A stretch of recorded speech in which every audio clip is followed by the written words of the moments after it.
Okay, so we're gonna grab a chunk of clay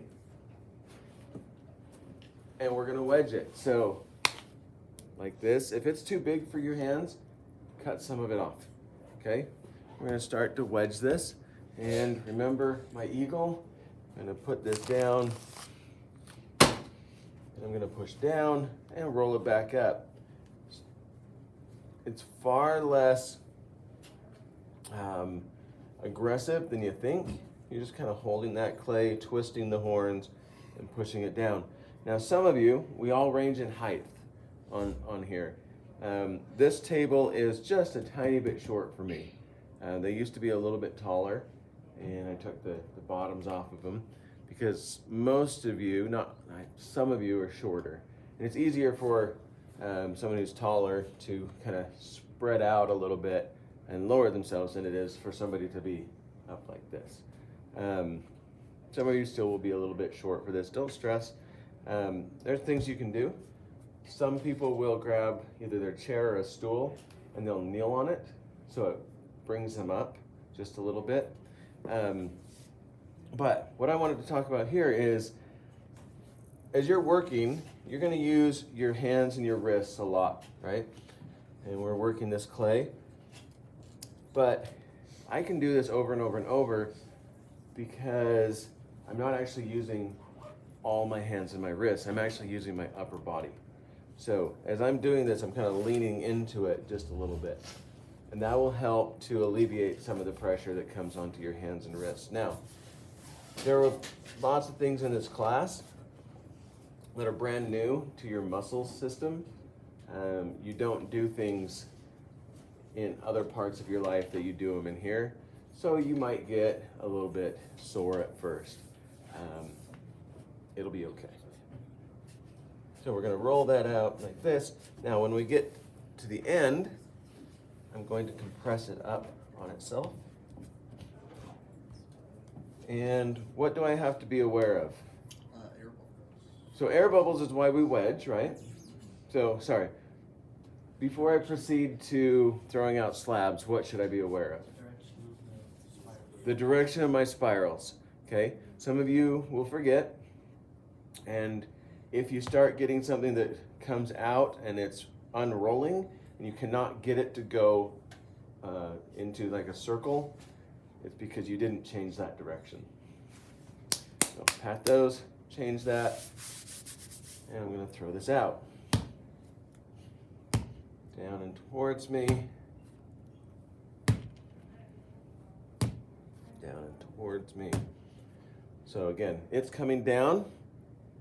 Out here, it's hitting, and it's going to hit kind of in that middle to back third, and then it's going to stretch. And I hold it with my fingers on top, thumb on the bottom. Now I'm going to go this direction.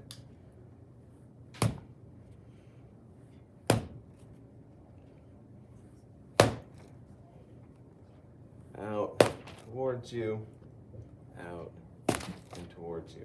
We want that whooshing sound, not a slapping sound. And that'll work. Now, what can we do with slabs? I showed you sort of how to build a box last time. I'm not too concerned about that this time. When we get to mugs, it'll be a little bit different. We'll do some things. Today, we're going to create textures based off of our slabs. Okay? So, I'm going to throw this out one more time, where you can roll it out, because I want them to be kind of thin. And kind of a process for our piece is, I wrote it up here, so you're going to wedge, create, refine, add, and then refine some more. Sorry, the wedging is not part of that. We wedged it. So we make something, and you're going to refine it. So some of you did some of that last time. You came in with your sponge and you smoothed it out a little bit, right? Anyone do that? A little bit? It's kind of second nature to us. But before I go too far, I want to make sure everything is where I want it. Now, hand building is not going to be perfectly round. It's just the way it works. You can get really close. And as you get better at it, you'll get closer. On the wheel, we'll get more round, but I'll come in here now that it's leather hard, and I can clean up without destroying my piece. And I'm just really kind of pushing my seam together on the inside, taking a little bit of clay out. And I could come in and smooth that out. I could come in and cut a little bit of my rim off, like so. Take a sponge with just a tiny bit of water, and I can clean that up. Okay. Yeah. If your pot's like really leather hard and it's like cracked, can you still fix it? Like if the rim's cracked? Yeah. Yes and no. If it's leather hard, probably not. You would have to either wrap it up in paper towels that are wet and put it in your bag for a couple of hours, and that'll soak in. And that makes it a soft leather hard. Then you could come in and maybe trim that up and then add another coil on top. Getting big cracks to go back together once they're in the leather hard or past stage, it's kind of hard to do. But you can cut it and then add to it for the most part. Okay, so we have our piece, whatever that looks like for you. And then I'm going to do one more here.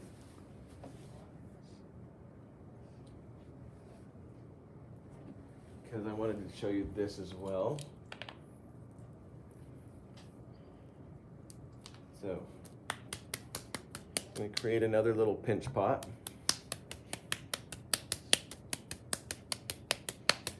Pat that. I'm just going to cruise through this. And I want this to be soft, so you could start this today if you want to. Get that going. Create this. Now you all, since you have your expertise, yeah. So how come you have to wedge, like you just got a new piece, right? Does that have air bubbles in? Yeah, Oh, so you need to wedge it. I should. How come I didn't wedge this? That's a great question. And the biggest reason is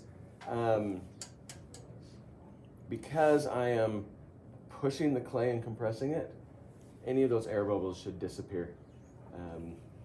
Even on the slab, I could throw out my slab and it should be okay without wedging it. You need to wedge it because you need to practice. You need to practice because on the wheel it's super important. If your clay is hard on the outside, soft on the inside, or vice versa, it's really important. This is a pretty good piece of clay. But with pinch pots, I usually don't wedge. With coil pots, I usually don't wedge, because if you think about what we do, we squeeze it, then we roll it out, and that rolling out is kind of like wedging it. It gets that clay moving. And then it's usually thin enough that the air bubbles, if there were any, aren't going to cause you any major problems. Good question. There are some people who pull right off of their bags and throw on the wheel without wedging as well.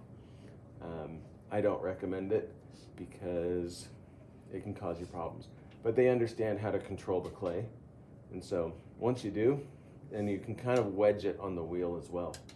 So, all right, get this moving, get that pushed in. All right, so we're gonna create some textures real quick, and it's for the most part self-explanatory. What you do with it is up to you. If we actually want textures, I have a whole bunch of textures, rollers, stamps, random things over there. So I could come in here and add these textures on my slab there. And then if I wanted to, I could come in here and cut that out. I have some of these cookie cutters in there. So now I have a texture, right? Now it's a little big for there. So maybe I'll come in here, cut that there, create like a little cloud, and that'll go on my mug there. So on this particular one, for my technique for scoring and slipping, I'm going to score the back of this. It is workable clay. This is leather hard clay. So if you don't score and slip it, you're going to cause yourself problems. Chances of it popping off go up. I'm going to add just a little bit of slip to the back there. I'm going to pick where it goes on my pot. Push it on there and then pull it off. And it gives me a general idea of where I need to score here. Okay, so I'm going to come in here, needle tool, or with my serrated rib, score this. Another way of doing it is you put it on there and trace around it. Put that back on there. So as I'm doing a shape like this, what kind of shapes could you put onto your pieces? Think about that for a second. Okay, I got rid of a little bit of my texture, so I'm just going to come in here and add some more. Okay, so that's adding a texture. So I just made a pinch pot, and I'm going to create a face in here real quick. Now, a lot of the way I like to teach is, let's give you a little bit of information and then play around, and a little bit more and then play around. So I'm not going to go into the details on facial anatomy or anything, but for the most part, you can kind of see here, I just use my two fingers, my thumb and my finger. I'm going to create eyes by pushing in, pinching that nose. Okay, we start to, where are we at? Start to get that. And then I'm gonna hold with my middle finger or my index finger underneath the nose, and I'm just going to define that just a little bit, pushing out. Okay, we start to get a nose there. A lot of times I come in with my wood knife and I wrap around there. And then this is the best part. I pick his nose a little bit. I take like a needle tool, I stick it up the nostril, and I push it out. Push it out. Now, this is the quick way of making a face. Okay, you see how we're starting to get that? And this is just something for you to play around with. From there, I'm going to take a little chunk of clay and I'm going to create a ball and put it in there. I'm going to cut it in half because I only need half of it. Put that right there. Let me rephrase that. I only need half of it for one eye. I need the other half for the other eye.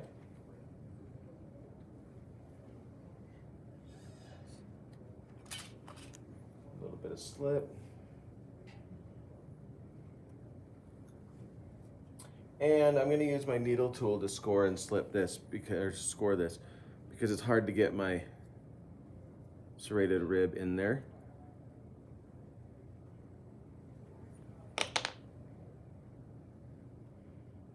I'm going to hold on the inside and push.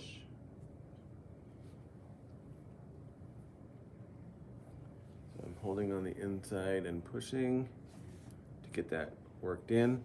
So we're starting to get some eyeballs there. I'm going to show you two more basic things for this.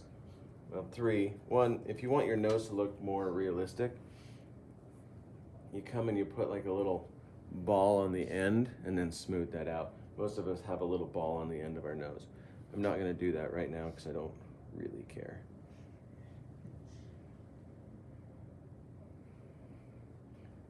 I mean, if I really cared, one eye wouldn't be bulging bigger than the other, right? It's like your crazy Uncle Lester. All right, what are we doing next? Oh, little moons. So we're going to cut these little moons.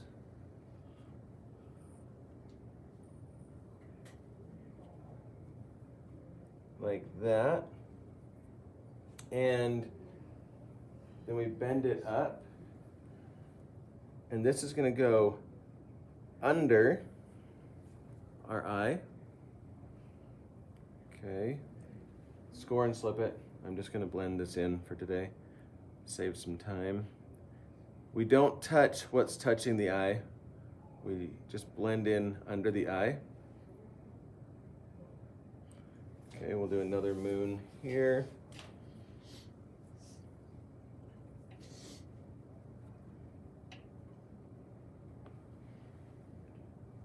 Anyone know why we do the bottom one first? You know why? Somebody's got to. Top one sits further out. It's further out, but it actually overlaps the bottom, right? Because when we blink, the top one comes down over. So we put the bottom one on first, and then the top one is going to overlap. And the top one's going to be the same shape, maybe a tiny bit bigger. Cut two of them at the same time. These are just half moons, like this, and then I just stretch them out just a little bit so they curve just a little bit more. Again, score and slip them just for practice for sure, so they stay on there, because if you don't compress them well, they are going to fall off. Okay, you can see the eye there just a little bit. Kind of looks evil. I'm a firm believer that what you sculpt is like a representation of yourself. So. Wow, that's true. Thanks, Howard.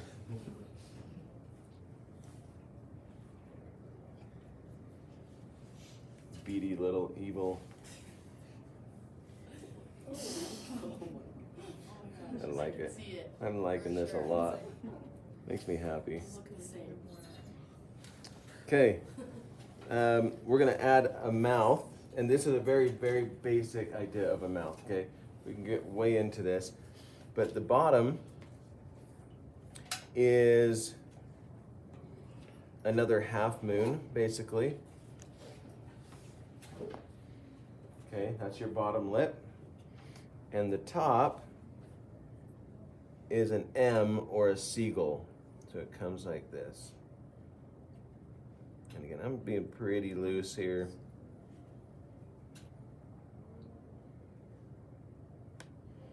We're not going to be trying to make these be overly realistic. This is not a mustache, but it's the top of a mouth. Put the mouth on and then a mustache if you want. Are we past that stage right now? It's like all of November, December, everyone had their little mustaches.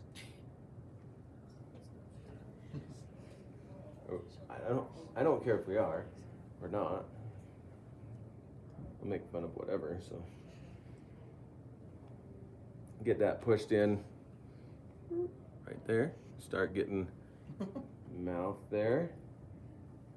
And again, real quick, from here, once I would get the main shapes, I would get them in there, get them kind of smoothed out a little bit. Then I'll let them dry a little bit, and then I'll be able to compress them more. Now, okay, so just a basic idea of a face. And then we're gonna come in, and then we're gonna just, you always have to think, which direction is this person looking? Because he's kind of shady, he's gonna be tilted to the side. Like really far to the side. So, just a little quick face there. Oh man. Doesn't that kind of make you happy? No. Kind of makes me happy. You can do similar things on your pots.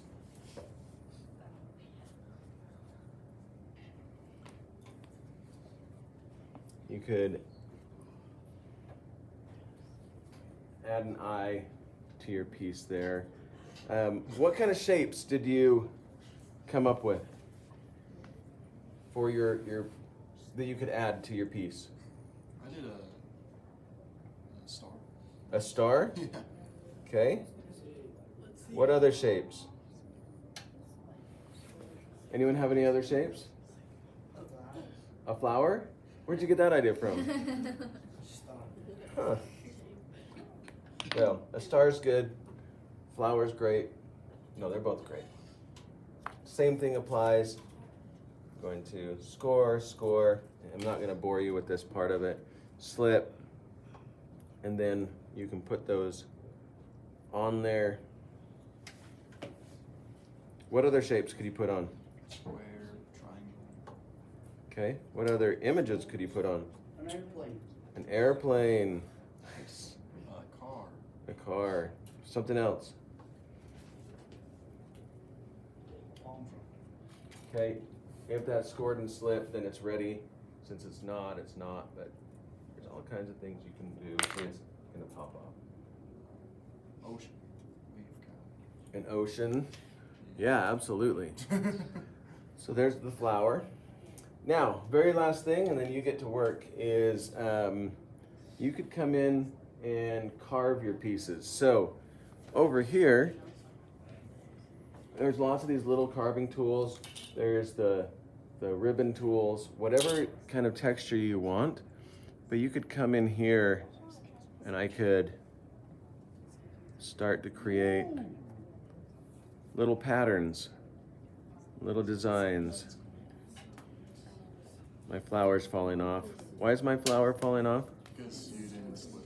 Yeah. Okay, so we start to have a little pattern there. You could come in, maybe that's too big, but, and you could come in and you could like drill out some circles. Repetition's cool. Okay, see how we're starting to get that pattern there. Okay, so today, this is what you're doing. You're going to grab some clay, you're going to wedge it up, you're going to throw out some slabs, you're going to pull out your pieces, and you're going to attach things to your pieces. You're going to maybe sculpt something better than that, maybe not. Okay. But you're going to play around with adding some things, subtracting some things, finding a texture if you want to do a texture and add that to your piece. Again, playing around. We'll do one more thing on, I think, Tuesday. I can't decide. I can't remember if Tuesday's a demo day or not. But either way, Thursday we're on the wheel. I'm going to be showing you the wheel stuff. So we're either demoing our first project on Tuesday or next Monday, a week from Monday. So one of those, yeah. Do you want us to use our leather hard, or do you want us to use like a manhole? Yes, either, both. So you need to practice putting stuff onto leather hard clay, practice maybe putting stuff onto soft clay, all of those things. You don't need to throw out such a big slab. You can use a smaller piece and throw out a small slab. You can roll out a slab. All of those great things. Any other questions? Yeah. Are we just like kind of like practicing these? That's all you're doing. Not like true. No, these are just practice so that when we get to our project, you have a basis for what you're trying to accomplish. So you know how to make pinch pots, coil pots, throw out slabs, score and slip, do a little bit of manipulating, things like that. So, yep. Okay, I won't keep you anymore. Go to work.